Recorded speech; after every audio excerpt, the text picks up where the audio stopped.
How to feel chosen, seen, and valued in your relationship in healthy ways. Do you secretly crave significant, like feeling chosen, not just loved, but wanted? Like your presence means something to them, to your partner. That's not being needy. That's just human. Welcome to the Anxious and Secure podcast. I'm Yula, your host, the Anxious and Secure coach. When your need goes unmet, it can wreck your nervous system in your relationship. Let's talk about this. This is part 5 of the 8-part Meet Your Relationship Needs series. Last time in part 4, we talked about meeting your emotional need for connection and love. Today, we're diving deep into meeting your need for significance.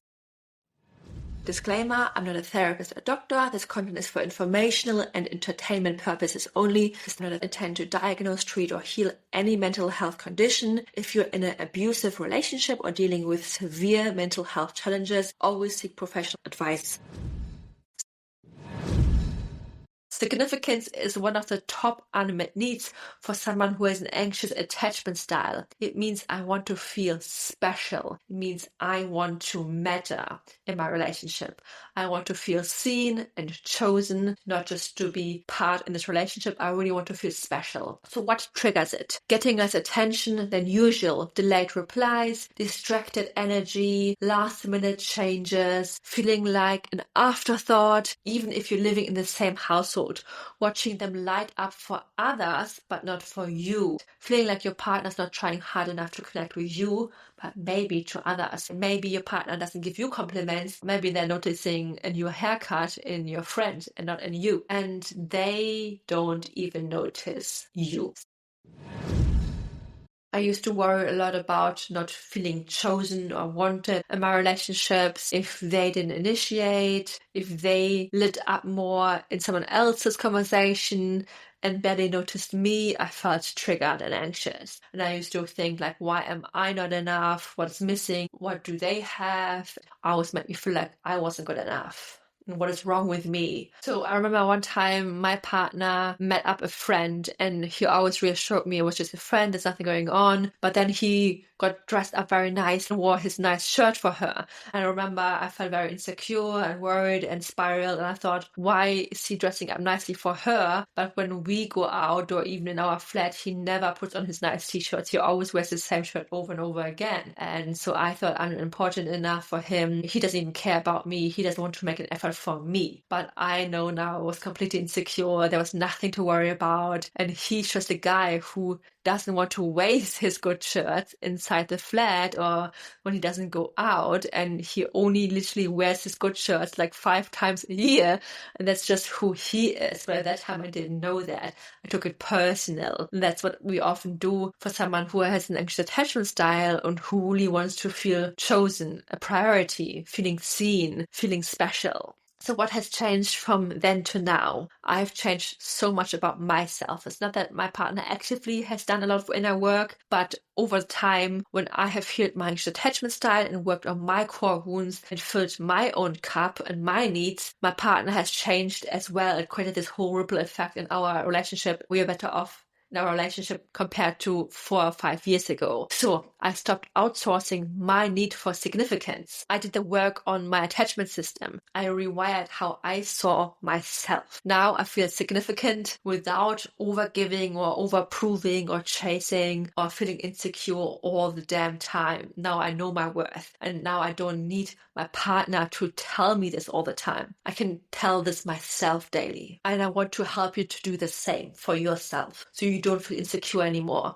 I don't want you to chase your partner for all of these things, because this will push your partner away. Somewhere along the line, you've internalized the idea, I need to be important to feel safe. I need to be seen and chosen. I need to be a priority. I need to be heard and valued to feel worthy of love, to be good enough. Maybe a parent made you feel invisible unless you were achieving, overachieving, or you had to earn love to feel special, to feel good enough. When you don't address this wound, you start chasing this feeling of being significant and valued through micro-sabotaging actions like sending a second text and a third one in hopes they will finally see how much you care. Picking fights just to get attention or any kind of reaction. Bragging a little too much to feel worthy. Or overthinking, overgiving in hopes they will finally see how much you care and how valuable you are.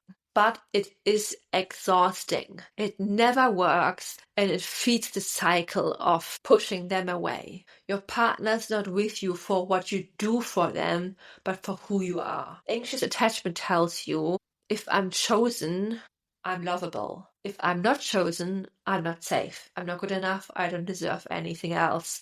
And I'm ugly. I'm not good enough. I'm something else. There's something wrong with me. But in truth, you can be safe right now. You are worthy. You're good enough. And there's nothing else you need to do or to prove to anyone. Even when you're not the center of someone else's world, you can be the center of your own world. And you should be. Because you were there on the day you were born. And guess what? You will be there on the day you will die. So let's talk about how this pattern shows up in different stages of a relationship. For the dating stage, you go on a great date, they take 2 days to reply. Your brain screams, if I matter, they would text me back right away. This is a significance wound. It's not a fact. This fact is not based on truth. It's based on BS behavior, fed and reinforced through TikTok beliefs, right? Try the saying, my worth doesn't depend on someone's texting speed. For long-term relationships, it might look like your partner forgets to say thank you for something you did. An old belief might be, they don't appreciate me anymore. Your new truth could be instead, I can validate myself or showing up in other powerful ways. Or maybe you feel invisible in chaos. You think no one ever noticed me, how much I'm doing. So try this. Take 30 seconds to name 3 things you did well today. Write them down, say them. You're training your brain to see things for yourself first. And yes, this literally builds new neural pathways. So what if you stop chasing your partner to meet this need? So here are 3 ways how you can feel significant without outsourcing it all to your partner. First, through yourself, self-validation and inner work. This means you start giving yourself the recognition and attention you crave, not waiting for someone else to say you matter, you say it to yourself. Daily on purpose. Instead of wondering why your partner didn't compliment your outfit, look in the mirror and give it to yourself first. Build a connection to yourself. Instead of waiting to be invited, celebrate the fact that you made plans and invited yourself. Instead of spiraling when they forgot an anniversary or your birthday, acknowledge the love and effort you bring to the relationship. Self-validation is like watering your own roots instead of begging for rain to appear and for things to change that you can't control. You can't control what your partner does, what your friends do, what other people do, but you can control your thoughts, your emotions, and your actions. So take control of your life and your relationship, of things you can actually control, because it's so much easier and it feels so much more empowering. And this rewires your brain to stop seeking external proof and start building internal safety. And when you start feeling safer inside, it calms the clinginess. You build self-worth and self-esteem, and it heals your unworthiness wound. It's how you go from anxious to secure, step by step, day by day, thought by thought, and action by action. And here's some powerful journaling prompts you can use as well. What do I wish someone else would notice, appreciate, or validate about me right now? Or what do I wish someone else, like my partner, would notice, appreciate, or validate about me? Then you say it out loud to yourself. Maybe every day. Journal about it. Write it down. Say it out loud to yourself. Turn it into like a rewiring audio and listen to it before bed. When you wake up, when you go on your morning walks, text it to a coach or to a friend. Don't wait for someone else to hand it to you. That's your new job now. Instead of thinking they are not making me feel special, I'm learning to feel special without performance. I don't have to prove that I'm worthy or lovable. I just need to prove it to myself. That is secure energy. This is the shift from chasing significance to embodying it. So I want to share something with you that I usually don't promote here on the podcast. Usually I only have a few spots available, but I thought this is a great opportunity for you. So I know so many of you are listening and craving more consistent support with your relationship anxiety, with your anxious attachment style. If you're feeling stuck in your head, worrying a lot about your future, doubting yourself every time they pull away, what you need is someone who guides you through this in real time. Text and Talk, it's an offer where we're going to message via WhatsApp or Telegram back and forth as many times as you want. Think of it like having me in your pocket as a friend and coach available to message and talk things through whenever you need extra support on your relationship journey to feeling more secure. So here's what's inside and what's included. Instant text and voice support, like text through your challenges within about 24 to 48 hours. There's more flexibility involved. You decide pace and the intensity of the support. I share with you concrete tools or step-by-step guides that will help you along this journey. I'll be very reassuring and validating. I will also point you towards your blind spots. We will discuss your goals weekly or monthly, however you desire it. It's all based on the client. This is ideal, for example, for someone who wants to become their own source of validation, security, or connection, someone who doesn't want to chase or worry about triggers anymore and wants to become securely attached, someone who wants to become their secure best version of themselves. Someone who wants to learn specific tools like processing their emotions, getting their needs fulfilled in healthy ways, and so on. If this sounds like the version of yourself you're ready to step into, I would love to chat more about this. There's two different options you can choose from. The bestie offer is an unlimited Monday to Friday support. You can message me as much and often as you want, and I'm all yours. While the friends offer, the reduced version, I will respond twice to you back during this time. Even just 2 check-ins a week will get you so much closer to becoming securely attached, becoming your best version of yourself. Imagine feeling anxious in your relationship and you having someone to discuss it during that week already. Then you can apply these tools that you've learned during that week and reassess and revalue. So if you're curious about coaching calls are a little bit scary or are too much of an investment right now, check out that option in the link of the description and go check it out. Let's get into inner child work. When you're craving to feel seen, when your brain is spiraling into why aren't they choosing me, pause. Place a hand over your heart. Close your eyes. If you feel free to do so and you're not driving. Imagine your 7-year-old you, your 7-year-old self, right here. She's holding your phone. You're not talking to your partner right now. You're talking to her. That version of you who once felt invisible, who never got picked first, who was praised for being helpful, polite, or quiet, but not always felt heard or deeply understood. She's the one flaring up in the moment. She doesn't need a prince or savior or parent. She doesn't need your partner to rescue her. She only needs you. Put your hand on your heart and say, I see you. I hear you. You are allowed to feel this. I've got you. We can do this together. Breathe. Breathe into her. Let her know you're safe. I know I can handle uncomfortable feelings now. I know how to show up for you now. Because when you ignore your own emotions, when you brush off your needs, when you abandon yourself, you accidentally become your own inner bully, your own mean girl. And then you wait for your partner to save you, to soothe you, to say you're enough. But your partner is not your therapist, not your parent, not your healer. You are all of this now. And every time you do this, every time you meet that part of you, softness, instead of spiraling and worrying, you rewire your brain. You shift from anxious to secure. You give yourself the significance you were always worthy of. You make yourself feel seen, a priority, important. Step 2 is through other people. Expand your circle. You don't need one person to meet 100% of your emotional needs. You are allowed to feel significance in other places as well. Your best friend who gets excited when you call, or just another friend. A group chat where you feel deeply seen, perhaps. Work where your skills are valued. A client who says, you know what, you changed my life. Or a coach who cheers you on for when you doubt yourself.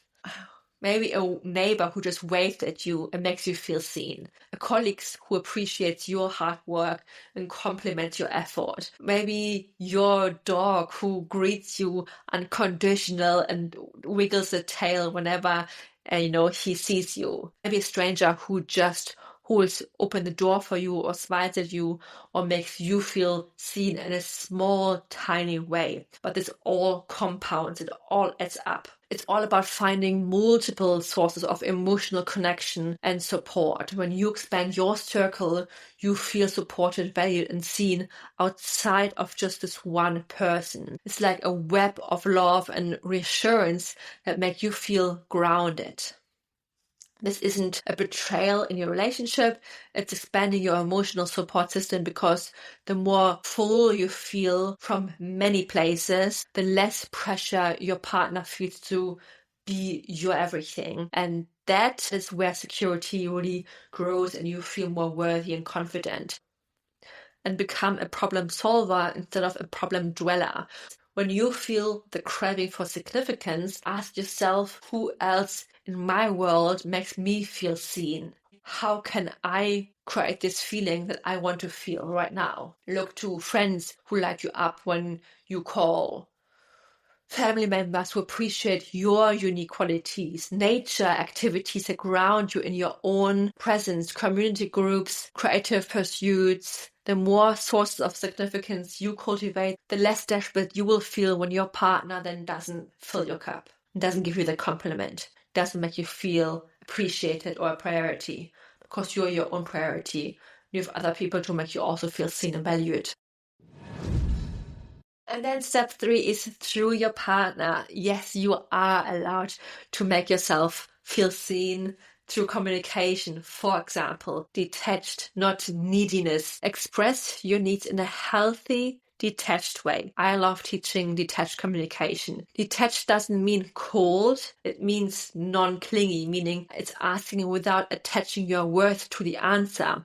So it's like, it helps me to feel connected when you initiate sometimes. I love being reminded that I matter to you. Small things go a long way for me. I loved it when you surprised me last week. That kind of stuff makes me really feel seen.